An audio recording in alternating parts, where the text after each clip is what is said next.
So may order sa atin ng gapi ngayong umaga. Ito isa. AFR. Ayan. So pilit.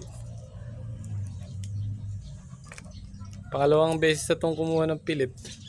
So yung una, pinagbigyan na natin, gusto daw kasi ng AFR. So ito ganun din. Tapos ito pa yung pangalawa. Red lace.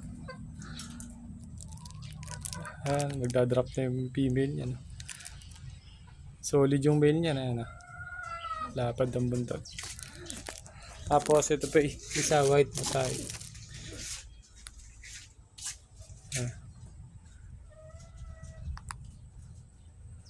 Maganda sana kung medyo dark yung background na to nung male natin para kitang kita yung ganda. Pagka kasi light parang naging light lang din yung buntot. Ayan. Meron pang isa yung yellow banana.